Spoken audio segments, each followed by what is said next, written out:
There's a lot going on in The Irishman. Martin Scorsese's latest gangland epic is a journey through 6 decades of organized crime in America.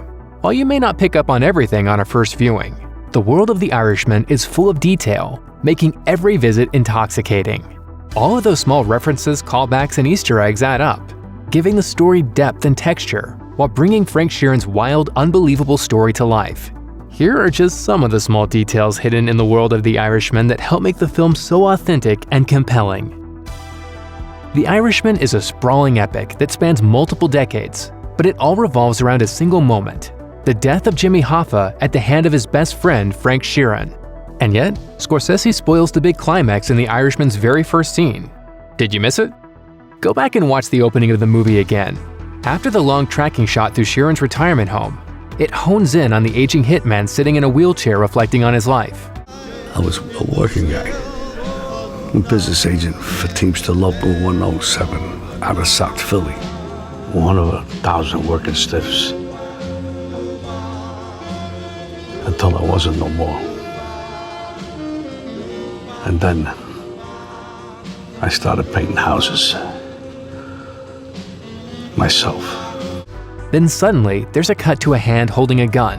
A shot rings out. A man falls to the ground, dead. Look familiar? If you've already seen The Irishman, it should. That's Sheeran shooting Jimmy Hoffa.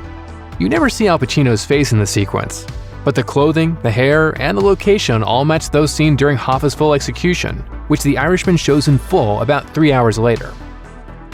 Martin Scorsese likes to work with the same stars over and over again. And sure enough, in The Irishman, you can see the likes of Robert De Niro, Joe Pesci, and Harvey Keitel. But unless you were paying attention to the scenery, you probably didn't notice a contribution from one of Scorsese's most frequent collaborators, the United States Penitentiary Lewisburg, which has housed many of America's most notorious gangsters. Lewisburg is where Jimmy Hoffa served his sentence for jury tampering, and where, as depicted in the movie, he lost his temper and his ice cream during an argument with Tony Pro.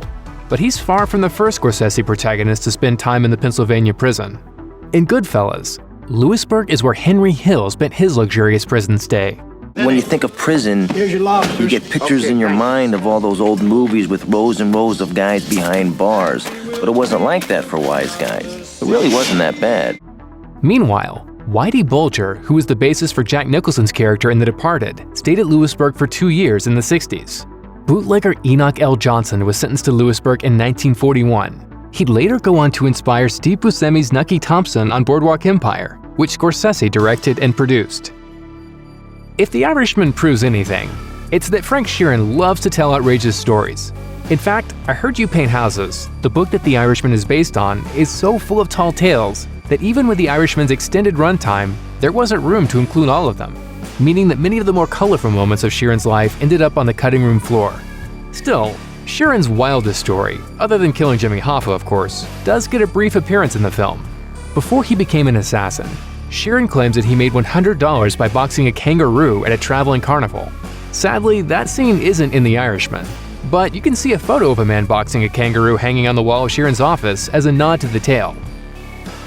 With Robert De Niro and Joe Pesci as leads, Martin Scorsese behind the camera, and a real-life crime story as its base, it's almost impossible not to think of Goodfellas while watching The Irishman.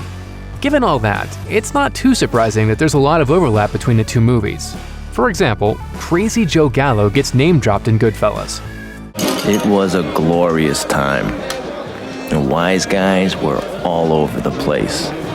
It was before Appalachian and before Crazy Joe decided to take on a boss and start a war. And Gallo then appears in full in The Irishman. But the biggest crossover between the two movies? That would be the Clinton Diner, the Queen's Eatery that appears in both movies. In Goodfellas, the Clinton is where De Niro's Jimmy Conway learns that Tommy DeVito is dead, and where he later tries to lure Henry Hill to Florida, which convinces Hill that his life is in danger. In The Irishman, it's where Sheeran meets with whispers to Tullio about the job that puts him on Angelo Bruno's radar, drawing him deeper into the criminal underworld. Just don't plan on visiting the diner yourself. The location, which changed its name to the Goodfellas Diner after its appearance in the movie, caught fire in 2018, right after production on The Irishman wrapped. Al Pacino's Jimmy Hoffa has a good reason to be paranoid. The government, embodied by crusading Attorney General Bobby Kennedy, is out to put him in prison. Tony Pro is after his throne. His relationship with the mob is shaky at best. He can't even trust his best friend. As such, you can hardly blame him for sleeping with the door open. It's a habit that Frank notices on the night of his first meeting with Hoffa, when they're sharing a suite at Chicago's historic Edgewater Hotel. As Sharon describes, Hoffa doesn't want Frank registering at the hotel under his own name, so he sleeps on a rollaway bed in the suite's living area, while Hoffa puts on his pajamas and slips into the bedroom, leaving his door ajar. It's a small moment, but it pays off in a big way at the end of the movie. After Sharon has finished telling his story, he visits with a priest looking for forgiveness from his sins. Father, Yep. do me a favor. Don't shut the door all the way. I don't like that. Just leave it open a little bit. And that's how we last see Frank Sheeran, resting behind a door that's slightly ajar, just like the friend he betrayed. Thanks for watching. Click the links in our video to watch more from Netflix Film Club.